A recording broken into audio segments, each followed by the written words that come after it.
प्यारे बच्चों को नमस्कार। तो कैसे हैं आप सभी? आशा करते हैं आप सभी स्वस्थ मस्त जबरदस्त होंगे और प्रिपरेशन बहुत प्यार से कर रहे होंगे। तो एक बार बताएंगे क्या मेरी वॉइस आप सभी के पास तक पहुंच रही है? तो एक बार जल्दी से सभी बच्चे सेशन से जुड़ जाएंगे और फिर स्टार्ट करते हैं आज का ये शानदार सा सेशन। जैसा कि आप जानते हैं रोज शाम 7 बजे एसएससी जीडी और अदर भी एग्जाम की, अगर किसी वनडे एग्जाम की प्रिपरेशन कर रहे हैं तो ये सेशन आपके लिए बड़ा काम का होने वाला है। तो जल्दी से बताएं क्या मेरी आवाज आप सभी को आ रही है? क्या आप मुझे सुन पा रहे हैं? आप मुझे देख पा रहे हैं? तो एक बार जल्दी से सेशन को लाइक शेयर कर देंगे और फिर स्टार्ट करते हैं बेटा जी आज के सेशन को। एसएससी जीडी के अंदर हम जीके जीएस प्यारे बच्चों आपकी पढ़ने वाले हैं। गर्दा वाली क्लास होगी तो ज्यादा गर्दा नहीं उड़ाना है, चीजों को समझना भी है। तो एक बार सभी बच्चे सेशन को लाइक शेयर कर देंगे। हाँ, बहुत बढ़िया। सलमान खान के फैन, हाँ सलमान खान के फैन आ जाओ इधर, ठीक है। चलो बहुत शानदार। एक बार सभी बच्चे जल्दी से, बिल्कुल बिल्कुल भाई जूही, तो बताएं। अब इधर बढ़े अब अगले प्रश्न की तरफ।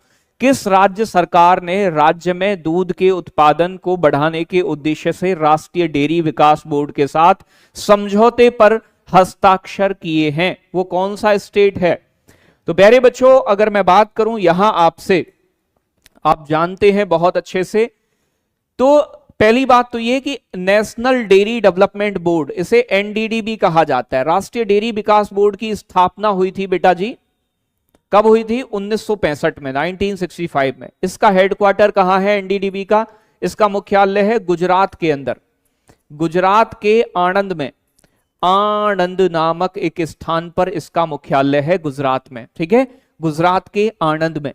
प्यारे बच्चों एनडीडीबी किसके लिए काम करता है? डेयरी के डेवलपमेंट के लिए काम करने वाली संस्था है, ठीक है जी।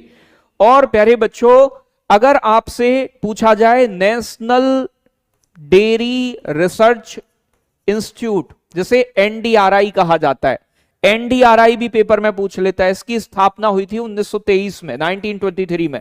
इसका मुख्यालय कहां है? इसका हेडक्वार्टर प्यारे बच्चों करनाल हरियाणा में है, करनाल हरियाणा के अंदर। तो करनाल हरियाणा में किसका मुख्यालय है? NDRI, national dairy research institute. और NDDB national dairy development board तो गुजरात के आणंद में। प्यारे बच्चों अगर मैं बात करूं एनडीडीबी के साथ अभी मध्य प्रदेश राज्य ने हाल ही में क्या किया है बच्चों? दूध के उत्पादन को बढ़ाने के लिए समझौता किया है। करंट अफेयर्स का प्रश्न है प्यारे बच्चों। मध्य प्रदेश के चीफ मिनिस्टर कौन है? सीएम कौन है? कौन बच्चा बताएगा? तो यहां के सीएम है मोहन यादव। कौन है बेटा जी? मोहन यादव।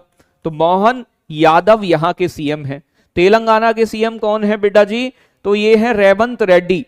याद रखिएगा कई बार एग्जाम में आता है, तो मैं बीच बीच में जो भी चीजें इंपोर्टेंट हुआ करेंगी ना वो बता दिया करूंगा। महाराष्ट्र के सीएम कौन है भैया जी? एकनाथ भाई साहब है, एकनाथ शिंदे, एकनाथ शिंदे, ठीक है जी, एकनाथ शिंदे जी हैं बेटा जी। और राजस्थान के कौन है? भजन लाल शर्मा। तो ये भजन करवाओ राजस्थान में जाके, भजन लाल शर्मा। तो करंट की चीजें हैं, तो ये सभी चीजें गवर्नर, सीएम जहां जरूरत होगी वहां पर बेटा जी आपको बता दिए जाएंगे। बिल्कुल, बहुत शानदार। आगे बात करेंगे, अगले प्रश्न की तरफ बढ़ेंगे। सितंबर 2024 में कौन सा देश अंतरराष्ट्रीय सौर गठबंधन का 101वां पूर्ण सदस्य बन गया है? पूर्ण सदस्य कौन बना है बताएं? अंतरराष्ट्रीय सौर गठबंधन, इंटरनेशनल सोलर अलायंस जिसे कहा जाता है, इंटरनेशनल सोलर अलायंस प्यारे बच्चों, इसकी स्थापना हुई थी आपके 2015 में मोदी जी द्वारा, फ्रांस के सहयोग से 2015 में इसे स्थापित किया गया, ठीक है जी। इसका हेडक्वार्टर कहां है सोलर अलायंस का? तो ये भारत के गुरुग्राम में स्थित है बेटा जी, गुरुग्राम में। तो ये भी बड़ी इंपॉर्टेंट बात हो जाती है, गुरुग्राम के अंदर इसका मुख्यालय है भारत में। 101वां सदस्य देश कौन बना है बताएं? सभी का जवाब आना चाहिए बेटा जी। तो प्यारे बच्चों इंटरनेशनल सोलर अलायंस का 101वां सदस्य देश बना है नेपाल। तो सही जवाब क्या होगा बेटा जी? Nepal is correct answer, Nepal बिल्कुल सही जवाब हो जाएगा। आप जानते हैं नेपाल की राजधानी काठमांडू है, काठमांडू। और प्यारे बच्चों काठमांडू नेपाल के अंदर एक और, यानी कि आपने south Asian association for regional corporation जिसे हम सार्क कहते हैं, तो बेटा सार्क का हेडक्वार्टर भी कहां है, आप बताएंगे जी काठमांडू में। आप मुझे बताओ चलो सार्क की स्थापना कब हुई थी, कौन बच्चा कमेंट करके बताएगा जल्दी से, सार्क की स्थापना कब हुई है बताएं। बहुत बढ़िया, नेपाल के काठमांडू में। काठमांडू पर्यटन राजधानी इसकी बनाई गई है अभी, बिल्कुल बहुत शानदार बताया एक बच्चे ने, जोली ने। तो जो पोखरा, पोखरा जो है बेटा, पोखरा नेपाल की पर्यटन राजधानी के रूप में विकसित किया गया है। तो नेपाल की पर्यटन राजधानी, नेपाल की पर्यटन राजधानी बेटा कौन सी बनी है, पोखरा बनी है, पोखरा शहर नेपाल का। बहुत अच्छे। तो कब हुई थी स्थापना, 1985 में। किसकी, सार्क की। ये भी कहां है, नेपाल के अंदर। मुद्रा रुपया है। आप में से कोई बच्चा बताएगा कि नेपाल का राष्ट्रीय खेल अभी प्रेजेंट में क्या है, जल्दी से बताएं। नेपाल का नेशनल गेम क्या है, कमेंट आना चाहिए जल्दी से सभी बच्चों का। आगे कह रहे हैं भारतीय नौसेना और जापान की समुद्री आत्मरक्षा बल के बीच में एक जिमेक्स 24 सैनिक अभ्यास हुआ है। ये बच्चों किस भारतीय नौसेना के जहाज ने इस अभ्यास में भाग लिया, तो बच्चों याद रखिएगा जिमेक्स एक नौसेना अभ्यास है। जिमेक्स 24 का आयोजन प्यारे बच्चों कब हुआ, यानी कि 11 से 13 जून के बीच में हुआ 2024 में। ये कहां हुआ था प्यारे बच्चों, योकोसुका, योकोसुका नाम का एक स्थान पड़ता है, योकोसुका जापान में इसका आयोजन किया गया। भारत और जापान की समुद्री सेना के बीच में। वॉलीबॉल है, बहुत बढ़िया, ठीक है ना। तो नेपाल का राष्ट्रीय खेल क्या है, वॉलीबॉल है बेटा, वॉलीबॉल। तो बहुत अच्छी बात है कि आप चीजों को याद रखते हैं और यही चीजें एग्जाम में पूछी जाती हैं आपसे। आगे बताएंगे बेटा जी, भारतीय नौसेना और जापान की समुद्री सेना के बीच में जिमेक्स नाम का नौसेना अभ्यास हुआ है। भारत का कौन सा जहाज इसमें भाग लेने गया था बताएं। तो यहां कह रहे हैं आपसे आईएनएस सतपुरा गया था, आईएनएस सह्याद्री गया था, आईएनएस स्वर्ण गया था, या आईएनएस शिवालिक ने भाग लिया है। क्या होगा सही जवाब, बहुत बढ़िया, सिम्मी बता रहे हैं स्वर्ण, शिवालिक बता रहे हैं कुछ बच्चे। देखो अगर तुक्केबाजी कर रहे हैं आप तो तुक्केबाजी तो गलत है बेटा करनी, क्योंकि यहां पर करंट का प्रश्न आप तभी सही कर पाएंगे जब आपको पता होगा, याद होगा, जानकारी होगी। तो सही जवाब होगा आईएनएस शिवालिक, ठीक है ना जी। तो याद रखिएगा जापान की राजधानी क्या है, तो जापान की कैपिटल क्या है, तो जापान की राजधानी क्या है बेटा, तो याद रखना टोक्यो है, टोक्यो कई बार एग्जाम में पूछता है। और जापान की अगर मैं पूछूं मुद्रा क्या है, तो मुद्रा है येन, येन यहां की करेंसी है। जापान और भारत के बीच में और भी युद्धाभ्यास होते हैं, भारत और जापान के बीच में। जी सर होते तो हैं, बता दो कौन कौन से होते हैं।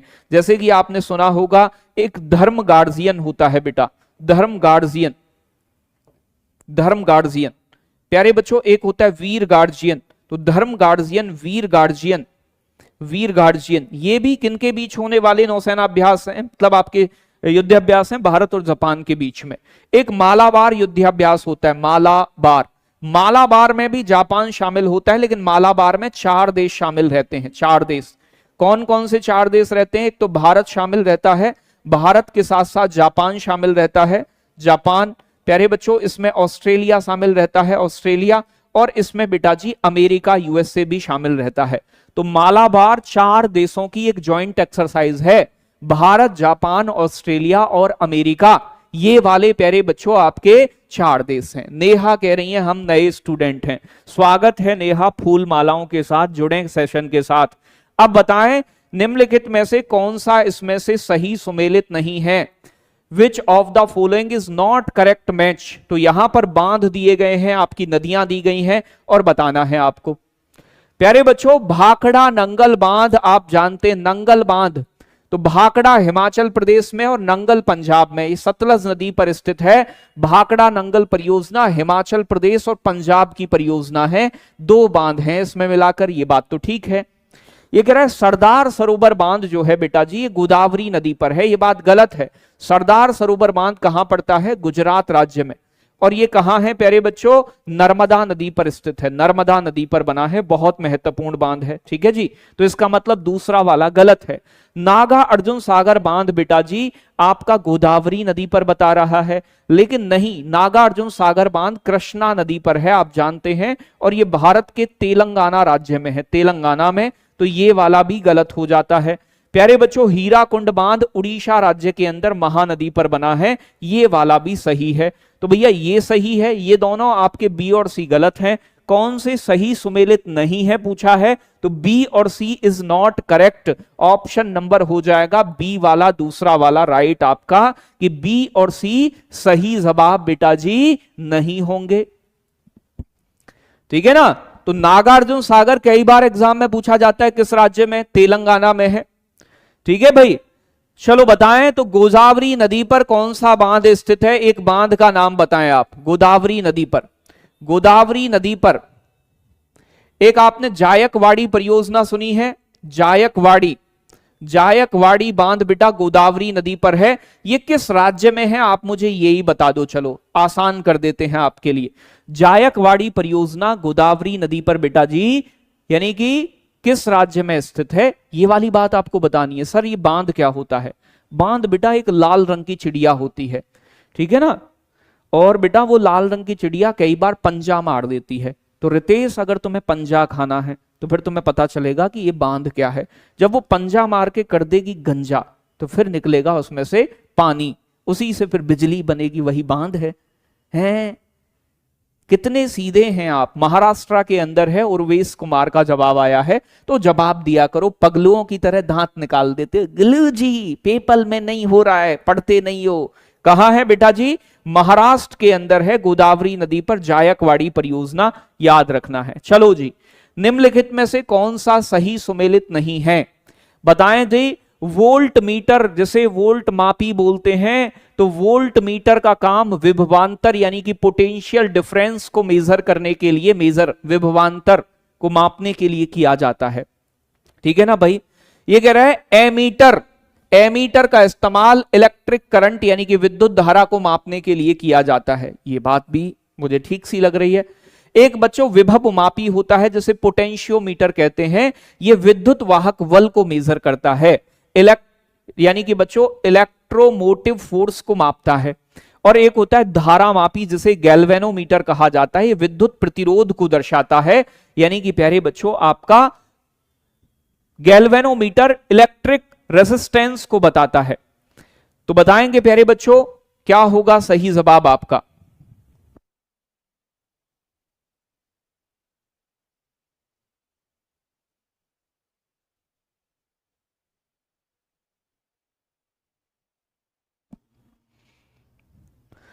ठीक है ना भाई,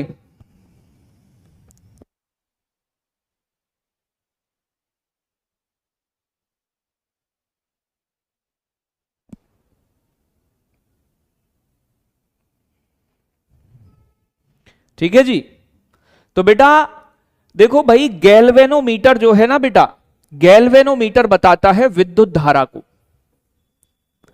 इलेक्ट्रिक करंट को, ना कि विद्युत प्रतिरोध को। विद्युत प्रतिरोध को मापने की जो इंस्ट्रूमेंट है उसका नाम ओम मीटर है, ओम मीटर। तो ओम मीटर जो है आपका, बाकी सभी सही करेक्ट हैं।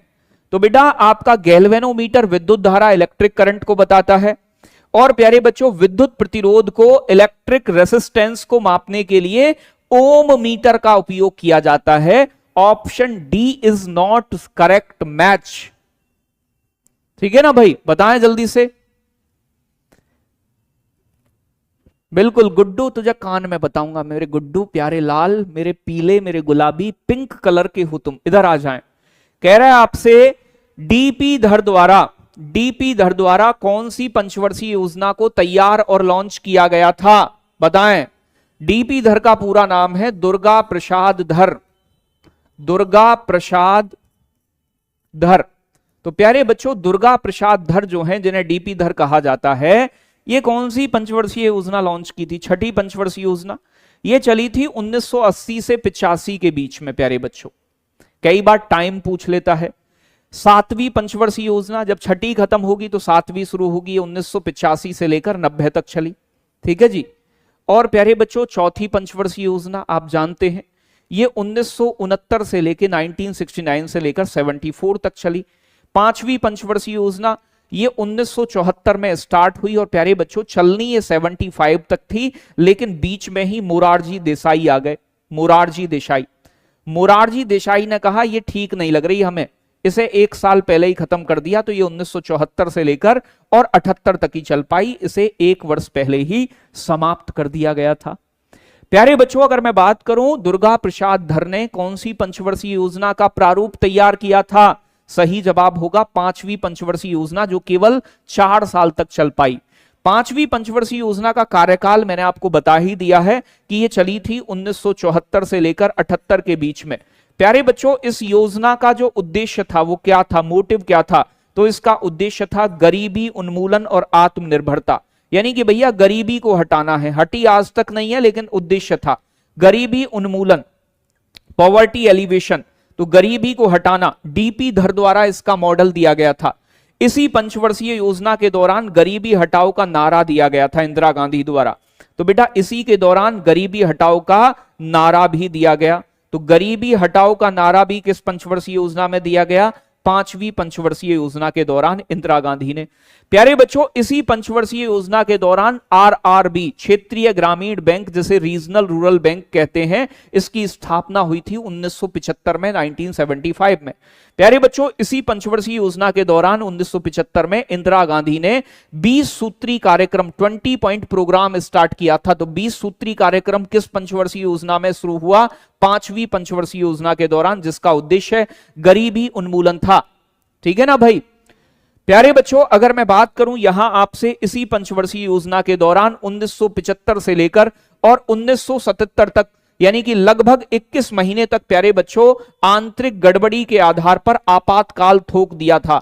आपातकाल मतलब इमरजेंसी, नेशनल इमरजेंसी, आपातकाल का प्रावधान भी लगाया गया। इस समय के राष्ट्रपति फखरुद्दीन अली अहमद और इस समय की प्रधानमंत्री प्यारे बच्चों सिम्मी जा गाली दो, फेमस दादा ऐसा रहपट मारेंगे कि मुंह से खून और दस्त भी लग सकते हैं। समझ रहे हो ना, दिलवाऊं गाली तुम्हें, अभी समझ में नहीं आ रहा है, हम पढ़ा रहे हैं उधर वो गाली दे रहे हैं भाई साहब। अरे नई बात क्यों कर रहे हो यार, पढ़ाई लिखाई कर लो, कुछ जीवन में कुछ बेहतर कर लो, मान जाओ हैं। तो अगर कोई भी पीला नीला इधर दिखाई देता है मुझे या बात करता दिखाई देता है, मैं 10 बच्चे पढ़ा लूंगा, लेकिन अगर ऐसी कोई बातें करता हुआ दिखाई दिया ना मुझे, ध्यान रखना बहुत पिटाई लगाऊंगा। यार मैं मेहनत करता हूं आपके साथ, बेहतर कंटेंट आपको देता हूं, तो उसे पढ़ा करो, जीवन में अप्लाई किया करो, हैं, बातचीत से अलग निकलो थोड़ा सा। लेकिन नहीं, ठीक है ना भाई, बात समझ में आ रही है। तो ये बात याद रखिएगा, इसी पंचवर्षीय योजना के दौरान 1974 में न्यूनतम आवश्यकता कार्यक्रम, मिनिमम नीड प्रोग्राम भी स्टार्ट किया गया था। न्यूनतम आवश्यकता कार्यक्रम भी स्टार्ट किया गया, मिनिमम नीड प्रोग्राम। ठीक है जी। यहीं पर बच्चों यानी कि संजय गांधी ने, जो राजीव गांधी की औलाद थी, उन्होंने नसबंदी कार्यक्रम स्टार्ट किया। जनसंख्या बढ़ रही थी ना, तो लोगों की नसबंदी की, जिससे कि रेडियो बांटे गए को नसबंदी कराओ, रेडियो सुनो। कितने काम की बातें। निम्नलिखित में से कौन सा आरबीआई का मौद्रिक नीति का साधन नहीं है। आप जानते हैं देश में मुद्रास्फीति, मुद्रास्फीति जानते हैं, नहीं जानते हैं तो समझो। मुद्रास्फीति कहते हैं महंगाई के लिए, महंगाई डायन खाए जात है। महंगाई क्या होती है, जब वस्तु और सेवाओं की कीमतें लगातार बढ़ती हैं तो उसे महंगाई कहा जाता है। तो महंगाई को कंट्रोल करने के लिए, बेसिकली महंगाई को कंट्रोल करने के लिए देश में reserve bank of India RBI एक नीति बनाता है, जिसे हम मॉनेटरी पॉलिसी यानी कि मौद्रिक नीति कहते हैं। मौद्रिक नीति के अपने कुछ मोटिव होते हैं, अपने कुछ उद्देश्य होते हैं, जैसे महंगाई कंट्रोल करना, देश का विकास करना, डेवलपमेंट करना, ये सारे उद्देश्य प्यारे बच्चों रहते हैं। ठीक है ना भाई, बहुत बढ़िया, बहुत बढ़िया। अब अगर मैं बात करूं प्यारे बच्चों, यहां आपसे मौद्रिक नीति आरबीआई के अंदर एक कमेटी होती है, जिसे एमपीसी कहा जाता है, मॉनेटरी पॉलिसी कमेटी, ये बनाती है, जिसमें 6 मेंबर होते हैं, 6 सदस्य होते हैं, और इसका हेड होता है आरबीआई का गवर्नर। कौन होता है बेटा, आरबीआई गवर्नर। वर्तमान में कौन है, शक्तिकांता दास हैं वर्तमान में बेटा जी।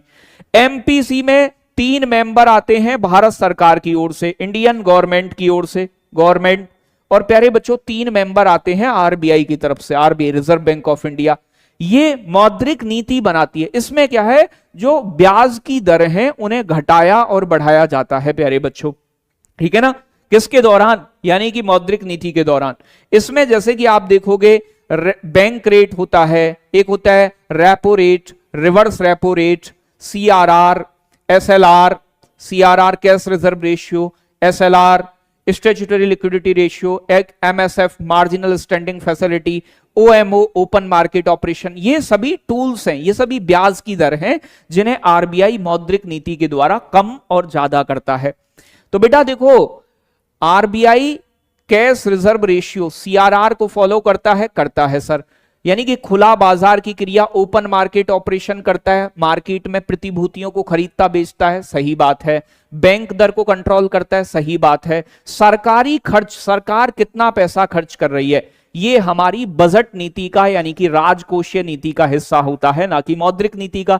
सरकार कितना खर्च करेगी, कितना इनकम होगा, ये किसका पार्ट है, बजट नीति का हिस्सा है। बजट नीति को ही हम क्या कहते हैं, राजकोषीय नीति कहते हैं। क्या बोलते हैं बेटा जी, राजकोषीय नीति, फिजिकल पॉलिसी। राजकोषीय नीति कौन बनाता है बेटा जी, ये फाइनेंस मिनिस्ट्री बनाती है, वित्त मंत्रालय बनाता है। जबकि मौद्रिक नीति कौन बनाता है, reserve bank of India RBI बनाता है। याद रखोगे, बहुत बढ़िया। आगे चलेंगे अगले प्रश्न की तरफ। बताएं अगले प्रश्न का सही जवाब क्या होगा। कौन सा स्थान भारत के यूनेस्को की विश्व धरोहर सांस्कृतिक स्थलों की सूची में शामिल नहीं है, कौन सी जगह। तो आप जानते हैं यूनेस्को, यूनेस्को में भारत के कुल मिलाकर बेटा जी स्थापना कब हुई थी, जल्दी से बताएं यूनेस्को कमेंट करके। इसका हेडक्वार्टर कहां है, पेरिस फ्रांस में। पेरिस फ्रांस में। सबसे ज्यादा धरोहर किसके शामिल हैं, इटली के। भारत के कितने शामिल हैं, 43। 43वां कौन सा था, मोएदमा। मोएदमा असम के अहोल वंश के, अहोल राजवंश की तीला दफन प्रणाली असम के अंदर है मोएदमा। असम का तीसरा ये स्थल है, ठीक है ना। यूनेस्को को किस वर्ष स्थापित किया गया, बताएं जल्दी से। इटली के 61 शामिल हैं, जबरदस्त एकदम, बहुत बढ़िया, बहुत शानदार, बहुत जबरदस्त। आगे बात करेंगे नेक्स्ट आपका। तो प्यारे बच्चों जबरदस्त, अगर मैं बात करूं बोध गया का महाबोधि मंदिर, ये बिहार के अंदर स्थित है, बिहार में। ये क्या यूनेस्को में शामिल है, बिल्कुल शामिल है बेटा। इसे कब शामिल किया गया था, 2002 में शामिल किया गया था, ठीक है जी। प्यारे बच्चों हुमायूं का मकबरा, हुमायूं का मकबरा कहां है आप जानते हैं, ये दिल्ली के अंदर है, हुमायूं का टॉम्ब बच्चों। इसे कब शामिल किया गया था, 1993 में, 1993 में। भीमबेटका की जो शैलाशय हैं, गुफाएं हैं भीमबेटका की, ये मध्य प्रदेश में होंगी ना भीमबेटका गुफाएं, इन्हें 2003 में शामिल किया गया था। प्यारे बच्चों माउंट अबू का जो मंदिर है, दिलवाड़ा मंदिर, जिसे दिलवाड़ा जैन टेम्पल कहते हैं, प्यारे बच्चों इसका निर्माण वस्तुपाल और तेजपाल, यानी कि वस्तुपाल और प्यारे बच्चों एक तेजपाल नाम के भाइयों द्वारा किया गया, तेजपाल नाम के भाइयों द्वारा। तो प्यारे बच्चों इसे अभी तक यूनेस्को में शामिल नहीं किया गया है, बात समझ में आ रही है। 40वां धौलावीरा, 41वां पश्चिम बंगाल का शांति निकेतन, 42वां होयसल के टेम्पल और 43वां मोएदमा असम। तो इन्हें भी याद रखोगे जिससे कि रिवीजन बेहतर होता रहे, ठीक है। और लगातार क्लास ये आपके बड़े काम की है, तो इससे जुड़े रहें। आगे कह रहा है आपसे, गुरु रामदास जी अंतरराष्ट्रीय हवाई अड्डा कहां स्थित है, अमृतसर में, बरेली में, शिमला में, चंडीगढ़ में। तो चंडीगढ़ वाड़िए जी नहीं लगता, बताएं जल्दी से क्या होगा सही जवाब। अरे बता दो, बी होएगा, बिल्कुल चंदू की चाची शर्मा रही हैं। बहुत बढ़िया, बताएं एक बार जल्दी से। ए बता रहे हैं, देखते हैं अभी क्या होगा सही जवाब। चौधरी चरण सिंह अंतरराष्ट्रीय हवाई अड्डा कहां है बेटा, चौधरी चरण सिंह। मैं 2-4 और पूछ लेता हूं।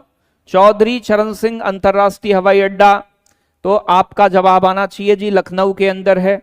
आपसे पूछा जाए प्यारे बच्चों जयप्रकाश नारायण, तो जयप्रकाश नारायण अंतरराष्ट्रीय हवाई अड्डा कहां है, तो भैया ये वाला हवाई अड्डा आपका पटना में है, पटना बिहार के अंदर।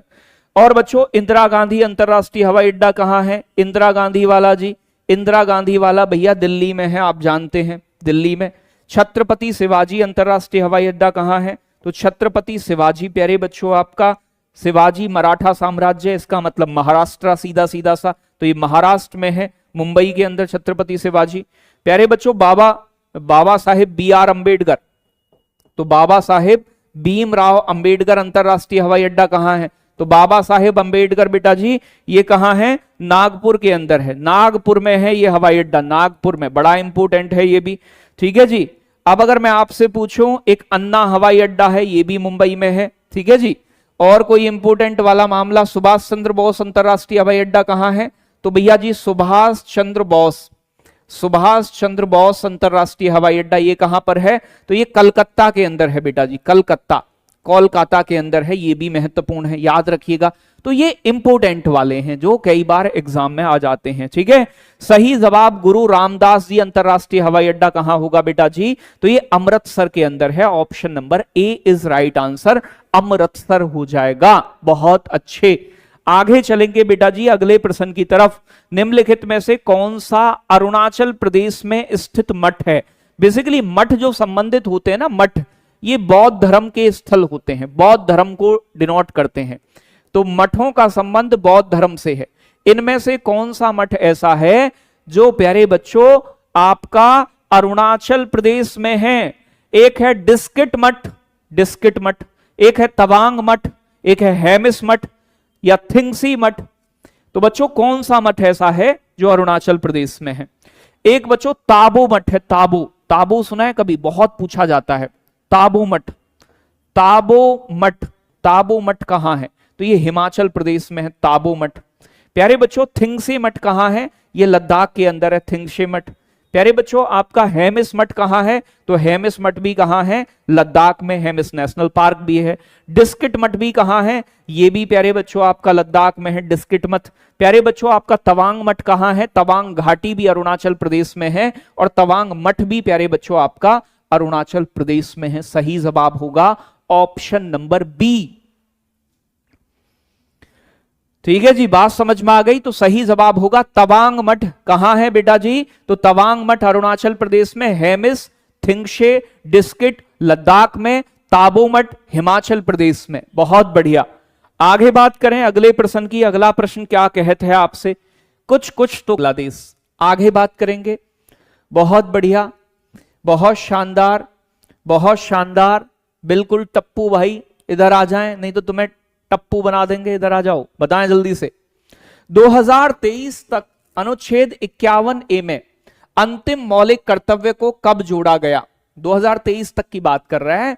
आप जानते हैं संविधान के अंदर एक भाग है हमारा, वो भाग 4A है जो मूल संविधान का भाग नहीं था, ठीक है ना। इसे बाद में जोड़ा गया 42वें संविधान संशोधन 1976 में। एक सरदार स्वर्ण सिंह समिति बनी थी बेटा। कौन सी समिति? सरदार स्वर्ण सिंह समिति की रिकमेंडेशन पर।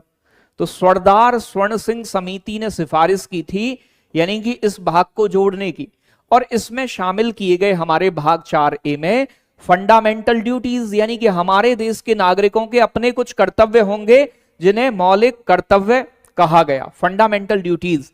ये रूस यानी कि यूएसएसआर के संविधान से इसे ग्रहण किया गया है। जब 1976 में 42वें संविधान संशोधन द्वारा मौलिक कर्तव्यों को जोड़ा गया, तो 42वें संविधान संशोधन से प्यारे बच्चों 10 मौलिक कर्तव्य जोड़े गए थे, 10। लेकिन मौलिक कर्तव्यों की अगर मैं बात करूं कुल संख्या कितनी है, तो अभी वर्तमान में इनकी संख्या 11 है, 11 है, ठीक है ना। कितनी है बेटा जी? 11 है, 11, ठीक है। ठीक है ना भाई। ये ओल्ड क्वेश्चन हो गया है सर। अरे देवता ओल्ड हो गया है तो क्या आता नहीं है क्या? ठीक है। तो प्यारे बच्चों जो 11वां मौलिक कर्तव्य जोड़ा गया वो कब जोड़ा गया बताओगे? किस संविधान संशोधन द्वारा? बताएं। अरे बताओ कौन सा संविधान संशोधन हुआ था? प्यारे बच्चों अगर मैं बात करूं यहां पर आपसे, कौन सा संविधान संशोधन हुआ था? 11वां संविधान संशोधन हुआ, मतलब 11वां मौलिक कर्तव्य जोड़ा गया और 86वां संविधान संशोधन हुआ था वर्ष 2002 में। और कौन सा शिक्षा का अधिकार शामिल किया गया था इसमें? कौन सा अधिकार? शिक्षा का अधिकार। शिक्षा के अधिकार को मौलिक कर्तव्य के रूप में शामिल किया गया।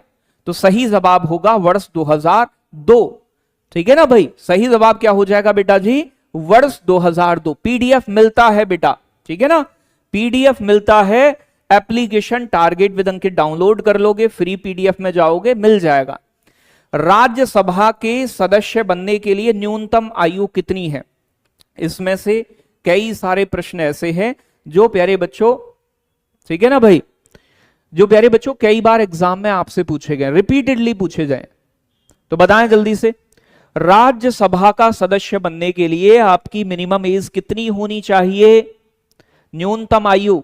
आप जानते हैं प्यारे बच्चों, जो हमारी संसद है ना, पार्लियामेंट, संसद का निर्माण होता है आपका 3 चीजों को मिलाकर। संसद में एक लोकसभा है जिसे लोअर हाउस कहा जाता है, एक राज्यसभा है और एक बेटा राष्ट्रपति भाई साहब हैं। ये तीनों चीजें देखो, संसद के सदन कितने हैं आपसे पूछे तो संसद के सदन हैं 2, लोकसभा और राज्यसभा। संसद किस किस को मिलाकर बनती है? लोकसभा, राज्यसभा और राष्ट्रपति, तीनों को मिलाकर। ठीक है, अगर लोकसभा के सदस्यों को एमपी बोलते हैं, एमपी बनना है लोकसभा का सदस्य, तो मिनिमम एज कितनी होती है? 25 वर्ष होती है। अगर प्यारे बच्चों राज्यसभा के सदस्यों की बात करूं आपसे, तो राज्यसभा के सदस्यों को भी मेंबर ऑफ पार्लियामेंट ही कहा जाता है। इसे बनने की उम्र होती है 30 वर्ष, 30 साल। और बेटा अगर राष्ट्रपति बनना है तो राष्ट्रपति बनने के लिए मिनिमम एज होती है 35 ईयर, 35 वर्ष होती है। राज्यपाल बनने के लिए भी 35 साल होती है। ठीक है, तो सही जवाब क्या हो जाएगा सभी बच्चों का? 30 ईयर, 30 साल। अच्छा, अगर मैं आपसे पूछूं कि राज्यसभा का जो गठन है इसका कौन सा अनुच्छेद है, तो राज्यसभा के गठन का अनुच्छेद है आर्टिकल 80। अनुच्छेद 80 में राज्यसभा के गठन का प्रावधान है। राज्यसभा की अधिकतम सीट संख्या कितनी हो सकती है? तो अधिकतम सीट प्यारे बच्चों इसमें 250 हो सकती हैं। ठीक है, 250। और प्यारे बच्चों इस 250 में से आपके 12 सदस्यों का मनोनयन किया जाता है, किसके द्वारा? राष्ट्रपति द्वारा। और प्यारे बच्चों आपके बाकी के 238 सदस्य कहां से चुने जाएंगे? राज्य और यूनियन टेरिटरी से, राज्य और यूटीज से। लेकिन अगर वर्तमान सदस्य संख्या पूछ ले आपसे, तो वर्तमान में कितने मेंबर हैं? तो 245 हैं। प्यारे बच्चों ये राज्यसभा स्थायी सदन है, ये कभी भंग नहीं होता, कभी डिसॉल्व नहीं होता। इसके सदस्यों का कार्यकाल जो होता है वो कितने साल का होता है? तो कार्यकाल होता है बेटा जी 6 वर्ष का, 6 साल का। और इसके 1/3 सदस्य प्रत्येक 2 वर्ष में, 1/3 मेंबर, 1/3 मेंबर 2 वर्ष में क्या हो जाते हैं? सेवानिवृत्त, रिटायर हो जाते हैं। इसीलिए ये कभी डिसॉल्व नहीं होता है। ठीक है ना। अगर आप बहुत ज्यादा जानकार हैं तो आप मुझे बताएं, अखिल भारतीय सेवाओं का सृजन राज्यसभा किस अनुच्छेद के तहत करती है? अखिल भारतीय सेवाएं, अखिल भारतीय सेवा आईएएस, आईपीएस और आईएफएस 3 ही अभी तक। अखिल भारतीय सेवा ये राज्यसभा किस अनुच्छेद के तहत बच्चों घोषित करती है? वो आर्टिकल कौन सा है मुझे कमेंट में बताएं जल्दी से। बहुत बढ़िया, आर्टिकल 312, 323, 315। भैया आप बताओगे 315 है, 312, एक तो 112 बता रहे हैं लकी। बताएं जल्दी से, अखिल भारतीय सेवाओं का सृजन किस अनुच्छेद में दिया गया है?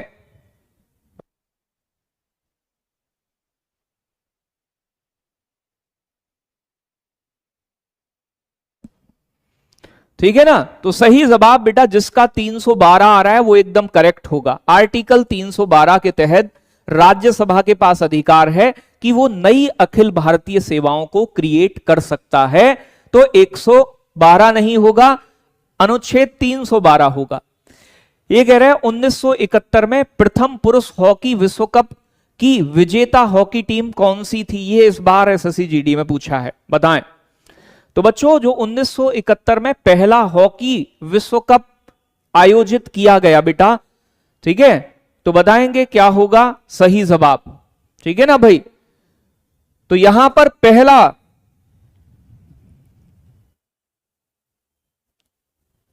सही जवाब क्या होगा? पहला पुरुष विश्व कप किसने जीता है बेटा 1971 का? बहुत बढ़िया। देखो भैया 1971 में जो पहला पुरुष हॉकी विश्व कप हुआ था ना, वो जीता था पाकिस्तान ने। समझ रहे हो ना, इसका नाम भी ले लिया करो कभी कभी। तो पाकिस्तान ने प्यारे बच्चों स्पेन को हराया था, स्पेन को हराकर, स्पेन को हराकर। तो स्पेन को हराकर यानी कि 1-0 से हराया था, 1-0 से हराकर बेटा ये टूर्नामेंट, ये विश्व कप अपने नाम किया था। सही जवाब पाकिस्तान है। ठीक है जी। और प्यारे बच्चों 2023 का जो विश्व कप है हॉकी का, 2023 का, वो किसने जीता है? तो इसका आयोजन प्यारे बच्चों कहां हुआ था? यानी कि उड़ीसा के अंदर हुआ था, उड़ीसा में, भारत के राज्य में हुआ था, भारत के उड़ीसा राज्य में हुआ था, राउरकेला स्टेडियम में। ठीक है जी। इसमें 2023 में बच्चों आपके जर्मनी ने किसको हराया है? बेल्जियम को हराया है। ठीक है ना भाई। तो जर्मनी ने बेल्जियम को हराकर 2023 वाला जीता है। तो बेल्जियम को हराया है और जीता किसने है बेटा जी? तो जर्मनी ने जीता है। याद रखोगे? चलो बहुत बढ़िया। आगे बात करेंगे अगले प्रश्न की। कह रहा है कि निवल राष्ट्रीय उत्पाद एनएनपी की गणना करते समय सकल राष्ट्रीय उत्पाद जीएनपी में से किसे घटाया जाता है? देखो बच्चों, एक तो होती है जीडीपी, जीडीपी को बोलते हैं ग्रॉस डोमेस्टिक प्रोडक्ट, सकल घरेलू उत्पाद। ठीक है जी। क्या कहा जाता है? सकल घरेलू उत्पाद कहा जाता है। बात समझ में आ रही है? तो सकल घरेलू उत्पाद बोले तो जीडीपी। जीडीपी के बाद फिर आता है प्यारे बच्चों एक एनडीपी, नेट डोमेस्टिक प्रोडक्ट। अगर जीडीपी से एनडीपी निकालना है आपको, तो आपको जीडीपी में से मूल्य ह्रास यानी कि घिसावट को घटाना होता है, मूल्य ह्रास को। ठीक है ना, घिसावट, किसी चीज की जो कीमत कम हो जाती है वो। एक होता है प्यारे बच्चों GNP, gross national product. GNP निकालने के लिए प्यारे बच्चों जीडीपी में विदेशी आय, फॉरेन इनकम को जोड़ना होता है। एफआई का मतलब है फॉरेन इनकम। ठीक है जी। मेरा एसएमएस आपको नहीं दिखता क्या? भाई साहब दिखता है। मैंने आंखें बेटा भगवान ने क्यों दी है मुझे? आपको देखने के लिए। ठीक है, ठीक है जी। और प्यारे बच्चों एक होता है एनएनपी। अगर एनएनपी को हमें जीडीपी से निकालना है, नेट नेशनल प्रोडक्ट को, तो हमें जीडीपी में से फॉरेन इनकम को जोड़ना होता है और मूल्य ह्रास को घटाना होता है। ठीक है। अब एक बात बताओ, हम जीडीपी प्लस फॉरेन इनकम की जगह जीएनपी लिख सकते हैं? लिख सकते हैं, क्योंकि ये इन दोनों के बराबर होता है। तो आप एक फॉर्मूला ये भी लिख सकते हो कि एनएनपी अगर आपको निकालना है, नेट नेशनल प्रोडक्ट, सकल शुद्ध राष्ट्रीय उत्पाद या निवल राष्ट्रीय उत्पाद, तो आप जीएनपी में से, देखो भाई जीडीपी प्लस फॉरेन इनकम और जीडीपी प्लस फॉरेन इनकम, इसकी जगह जीएनपी को रख सकते हैं। जीएनपी माइनस ह्रास, ह्रास का मतलब कमी, किसमें कमी? मूल्य में कमी। तो जब जीएनपी में से मूल्य ह्रास को घटाया जाता है तो हमें एनएनपी मिल जाता है। सही जवाब होगा डेप्रीशिएशन, ऑप्शन नंबर बी। ऐसे प्रश्न भी आ जाते हैं कभी कभी एग्जाम में। ठीक है। और ये वही बच्चा कर पाता है जिसने किसी चीज को अच्छे से समझा हो। अब अगला प्रश्न बता सकते हो आप। ये शहनाई वादक हुए, एसएससी का कोई भी एग्जाम हो, स्टैटिक जीके का पोर्शन अच्छा खासा पूछा जाता है। ठीक है ना भाई, बिल्कुल। इकोनॉमिक्स की मैंने पूरा एसएससी जीडी के बच्चों के लिए, वनडे एग्जाम के लिए मैंने बच्चों सभी विषयों की बेहतरीन मैराथन क्लास कराई है। आप उन्हें भी देख लोगे ना तो जीके जीएस आपकी बहुत शानदार हो जाएगी। ठीक है। चलो बताएं अब जल्दी से। मॉक टेस्ट में स्कोर नहीं आ रहा है, धीरे धीरे पढ़ोगे, धीरे धीरे देखोगे तो चीजें अपने आप बेहतर होती चली जाएंगी। तो बताएं बेटा अगले प्रश्न का जवाब क्या होगा? कौन से संगीत वाद्य यंत्र शहनाई वादन के लिए प्रसिद्ध हैं? तो शहनाई वादक कौन है बच्चों? ये बच्चों जो एन रमानी है, एन रमानी भारत के एक प्रसिद्ध बांसुरी वादक रहे हैं। तो याद रखना है क्या बजाते हैं? बांसुरी बजाते हैं। बांसुरी और कौन बजा लेते हैं बेटा? हरि प्रसाद चौरसिया भी बांसुरी बजा लेते हैं। तो ये भी हरि प्रसाद चौरसिया क्या बजाते हैं? इनका नाम तो बड़ा फेमस है, बांसुरी वादक हैं बेटा जी। अब बचे हमारे पास आपका राजर तनम पिल्लई। और भैया राजरतनम पिल्लई जो है ये एक नया आपका जिसे नादस्वरम कहा जाता है, तो ये नादस्वरम वादक हैं, नादस्वरम। तो बेटा नादस्वरम वाद्य यंत्र कौन बजाते हैं? राज रत्नम पिल्लई, तो राज रत्नम पिल्लई। अब बच्चों एक बचा हमारे पास अली अहमद हुसैन। अली अहमद हुसैन क्या बजाते हैं? फिर सहनाई बजाते हैं। सहनाई वादक उस्ताद बिस्मिल्लाह खां भी हैं, आपने नाम सुना होगा। तो प्यारे बच्चों उस्ताद बिस्मिल्लाह खां का नाम भी किससे जुड़ा है? उस्ताद बिस्मिल्लाह, उस्ताद बिस्मिल्लाह खां। तो बिस्मिल्लाह खां का संबंध भी किससे है? यानी कि बच्चों आपका सहनाई वादन से है। बात समझ में आ रही है? चलो आगे बढ़ेंगे बेटा जी। अगला प्रश्न क्या कह रहा है? ये कह रहा है भारत की 2011 की जनगणना के अनुसार भारत में जनसंख्या का औसत घनत्व प्रति व्यक्ति कितना था? ये तो बड़ा प्यारा सा प्रश्न हो गया, आसान सा भी हो गया। बताएं जल्दी से, ठीक है ना? बताएं जल्दी से, एक बार सभी बच्चों का जवाब आना चाहिए बेटा जी। तो प्यारे बच्चों आप जानते हैं 2011 की जनगणना में, 2011 की जनगणना में भारत का जो जनसंख्या घनत्व था वो 382 व्यक्ति प्रति वर्ग किलोमीटर था। प्यारे बच्चों जनसंख्या घनत्व क्या है? प्रति वर्ग किलोमीटर में रहने वाले लोगों की संख्या को जनसंख्या घनत्व कहते हैं। प्रति वर्ग किलोमीटर में रहने वाले, प्रति वर्ग किलोमीटर में रहने वाले लोगों की संख्या, लोगों की संख्या को ही क्या कहते हैं बेटा जी? जनसंख्या घनत्व कहा जाता है। जी सर कहा तो जाता है। प्यारे बच्चों सबसे ज्यादा जनसंख्या घनत्व किसका था? सर्वाधिक। तो राज्यों में सर्वाधिक जनसंख्या घनत्व किसका था? बिहार राज्य का था। कितना था बिहार का? 1106 व्यक्ति प्रति वर्ग किलोमीटर। प्यारे बच्चों सबसे कम किसका था? न्यूनतम कम, तो कम था अरुणाचल प्रदेश का। कितना था? 17 व्यक्ति प्रति वर्ग किलोमीटर। ठीक है जी। यूनियन टेरिटरी में सबसे ज्यादा किसका था? यूनियन टेरिटरी में सबसे ज्यादा दिल्ली का था। कितना था? 11,320 व्यक्ति प्रति वर्ग किलोमीटर। और सबसे न्यूनतम किसका था? अंडमान निकोबार द्वीप का था बेटा। अंडमान निकोबार का कितना था? 46 व्यक्ति प्रति वर्ग किलोमीटर रहा बेटा जी। सबसे ज्यादा दशकीय वृद्धि दर करने वाला राज्य कौन सा है? कमेंट में बताएं। न्यूनतम दशकीय वृद्धि दर करने वाला राज्य तो नागालैंड था, जिसकी नकारात्मक वृद्धि थी। आप जानते हैं सबसे ज्यादा दशकीय वृद्धि किस राज्य की हुई थी? बताएं। ठीक है ना भाई? बहुत बढ़िया, बहुत बढ़िया, बहुत शानदार। तो इतनी बातें क्लियर हैं। देखो मैं सिर्फ आपसे ये कह रहा हूं कि अगर आप लगातार इस सेशन से जुड़ेंगे तो आपको कुछ ऐसा कंटेंट मिलेगा जो अलग जगह नहीं मिलता है। मेरे क्वेश्चन का लेबल ऐसा होता है जो एग्जाम ओरिएंटेड होता है। मैं चीजों को उतना ही एक्सप्लेन करता हूं, ऐसा नहीं कि एक ही प्रश्न से चिपक गए तो घंटों बिता दिए। मैं कराने को मैं 250 फैक्ट एक ही प्रश्न में बता दूं, लेकिन उतना ज्यादा भी नहीं बताना है। तो आप दिक्कत नहीं लेनी है। अगर आप पढ़ेंगे मेरे साथ तो आप ये महसूस करोगे कि हाँ सर वास्तव में आप जो कंटेंट देते हैं वो वास्तव में अच्छा है। और धीरे धीरे जब आप जुड़ोगे तो आपकी जीके जीएस बच्चों बेहतरी की तरफ बढ़ने लगेगी। ये कह रहे भारत के निम्नलिखित में से किस राज्य में फ्लोमिंगो त्योहार मनाया जाता है, आयोजित किया जाता है? तो फ्लोमिंगो फेस्टिवल बेटा किस राज्य का है? ये बात आप बताएंगे जल्दी से।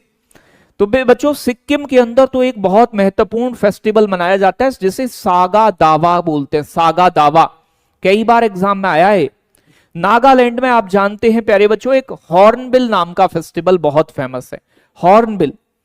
और प्यारे बच्चों आंध्र प्रदेश के अंदर या मिजोरम में, तो मिजोरम में चापचार कूट नाम का फेस्टिवल, चापचार कूट। तो चापचार कूट, कूट पीट वाले इधर ही मनाए जाते हैं।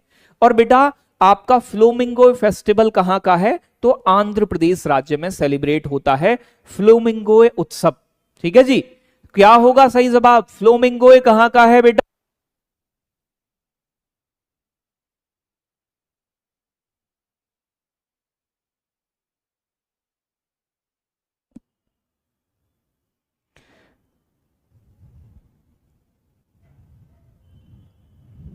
ठीक है जी।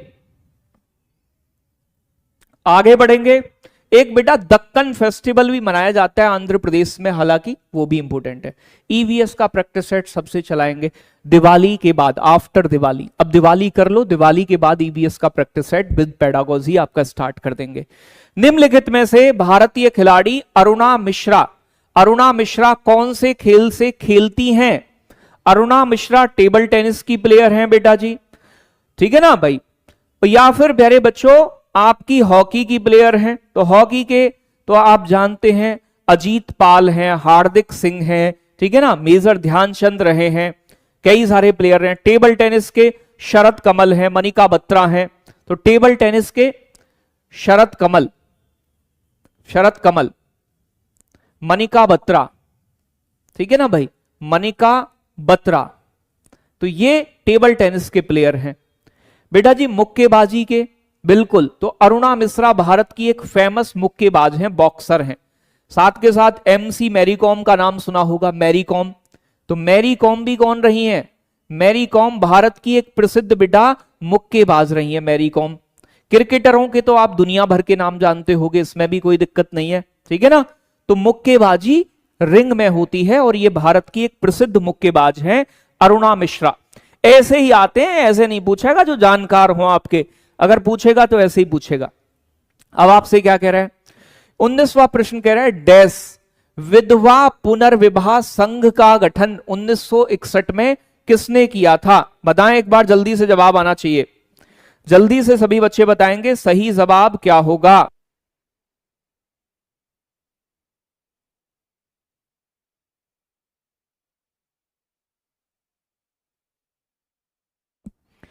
ठीक है ना भाई।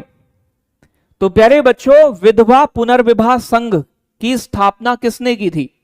एसएससी जीडी के लिए दिवाली में कुछ स्पेशल कीजिए, बताओ आप क्या चाहते हो स्पेशल अपने लिए। तुम्हारे लिए निशुल्क पूरा बैच पड़ा हुआ है एप्लीकेशन पर, थ्योरी वाइज आपके लिए मैंने मैराथन समय से कंप्लीट करवा दी। आपके लिए निशुल्क मॉक टेस्ट चल रहा है लगातार हमारे एप्लीकेशन पर, आप जानते हैं फ्री, वो भी कोई पैसा नहीं। आपके लिए लगातार चारों विषयों के प्रैक्टिस सेशन चल रहे हैं। और आप बताएं मुझे कि आप क्या चाहते हैं, ठीक है ना भाई। तो प्यारे बच्चों अगर मैं बात करूं बॉम्बे के अंदर, कहां पर? बॉम्बे, जो वर्तमान मुंबई है ना, बॉम्बे में वर्ष 1861 में बॉम्बे के अंदर महादेव गोविंद रनाडे द्वारा, ठीक है ना भाई, महादेव गोविंद रनाडे द्वारा विधवा पुनर्विवाह संघ का स्थापना किया गया। बहुत बच्चों को इस प्रश्न का जवाब नहीं पता होगा, ठीक है ना भाई। बेटा मैंने पेपर का मीडियम पंजाबी हो, हाँ तो पंजाबी में प्रश्न आएंगे आपके सामने, ठीक है ना, आप पंजाबी भाषा में प्रश्न करोगे, ठीक है जी। तो महादेव गोविंद रनाडे द्वारा, अगर मैं बात करूं आपसे विधवा पुनर्विवाह अधिनियम पूछता आपसे, तो बच्चों विधवा पुनर्विवाह अधिनियम, विधवा पुनर्विवाह अधिनियम, तो ये कब पारित हुआ था? विधवाओं का दोबारा से ब्याह हो सके बेटा, पहले ऐसा नहीं होता था, विधवाओं के प्रति बड़ी अजीबोगरीब कहानी चलती थी। तो ये भारत में 1856 में पारित हुआ था। किसके समय? उस समय के गवर्नर जनरल थे कैनिंग, ठीक है ना भाई। तो कैनिंग के समय में पारित किया गया था, ये पेपर में कई बार पूछा गया है। अच्छा इसमें किस भारतीय का प्रयास था? तो प्रयास किसने किया इसे पास कराने के लिए? तो भारतीय समाज सुधारक थे जिनका नाम है ईश्वर चंद्र विद्यासागर।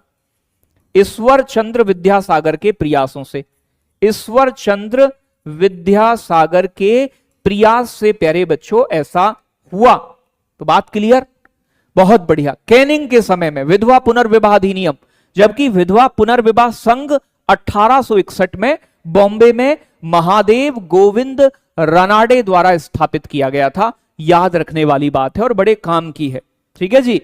आगे बात करेंगे, अगला प्रश्न ये कह रहा है 1969 में एक MRTP अधिनियम है, इसका उद्देश्य क्या था? बेटा MRTP अधिनियम का उद्देश्य प्रमुख उद्योगों में एकाधिकार को बढ़ावा देना था, एकाधिकारवादी और प्रतिबंधात्मक व्यापार प्रथाओं को विनियमित और नियंत्रित करना था, ये कह रहा है प्रत्यक्ष विदेशी निवेश को प्रोत्साहित करना था या मुक्त व्यापार समझौते को बढ़ावा देना था। सही जवाब क्या होगा, कौन बच्चा बताएगा? ठीक है ना भाई, एक बार सभी बच्चों को अगर सेशन पसंद आता है तो प्यारे बच्चों लाइक शेयर जरूर करिएगा।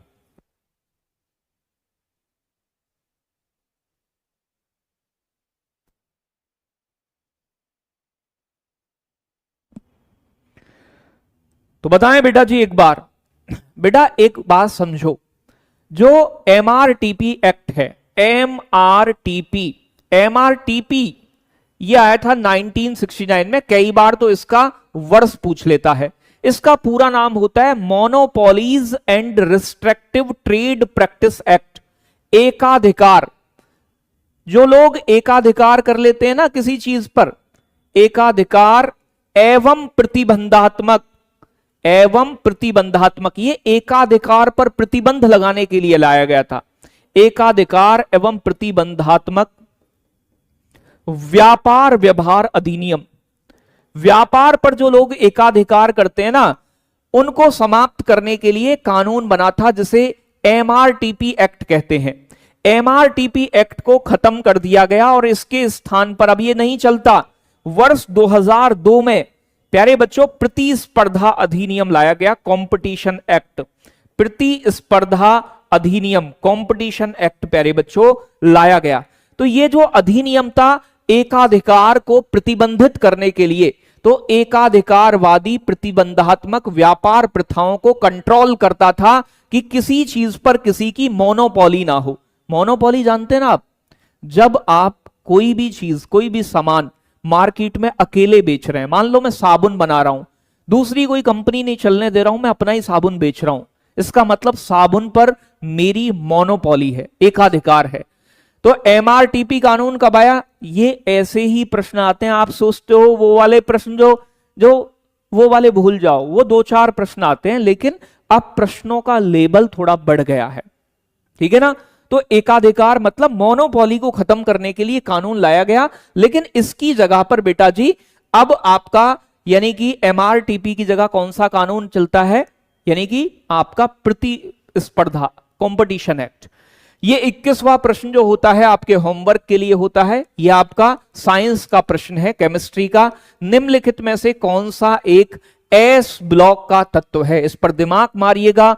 रुबीडियम है, आपका टाइटेनियम है, वेनेडियम है या स्केडियम है? इस प्रश्न का जवाब आप मुझे सेशन खत्म होने के बाद कमेंट सेक्शन में बताएंगे कि कौन सा एलिमेंट इसमें से ब्लॉक एस के अंदर शामिल किया जाएगा। ठीक है, दिवाली स्पेशल में मिनी मॉक टेस्ट शुरू करवा दो। चलो कुछ ना कुछ जरूर करेंगे आपके लिए दिवाली पर जो हो पाएगा, और आफ्टर दिवाली आपकी तैयारी को और भी अच्छा करने के लिए दिवाली के बाद आपके लिए मैं एक स्पेशल चीज ये करने वाला हूं कि एक छोटा सेशन में स्टैटिक जीके का भी शुरू करने जा रहा हूं। स्टैटिक जीके के चैप्टर वाइज, यानी कि थ्योरी प्लस एमसीक्यू, आपको कंटेंट के माध्यम से 10-10 मिनट की शॉर्ट वीडियोस दूंगा मैं, जिससे कि आपकी तैयारी और भी शानदार बने। ठीक है ना? आरओ के लिए भी सोचेंगे, थोड़ा सा समय दें। ठीक है ना? तो लगातार आप चीजों को पढ़िएगा। बुक लॉन्च कब होगा? बुक लॉन्च होने में थोड़ा समय है, 1 महीना लग जाएगा कम से कम। अभी बुक में काम बचा है, मैं लगातार काम कर रहा हूं बुक पर। जैसे भी काम हो जाएगा, एक स्टैटिक जीके की अलग से बुक बना रहा हूं, जिसमें मैं लगभग 35 चैप्टर कवर कर रहा हूं। और एक बुक बच्चों आपकी बहुत ज्यादा बड़ी ना हो, एक कंप्लीट जीके की नए पैटर्न पे बुक बना रहा हूं, जिससे कि जीके की समस्या बच्चों की समाप्त हो। ठीक है, चलो बहुत शानदार। Love you, take care, bye bye. अगर सेशन अच्छा लगता है तो इसे लाइक शेयर जरूर करिएगा। धन्यवाद, बाय बाय बच्चों, लव यू, टेक केयर।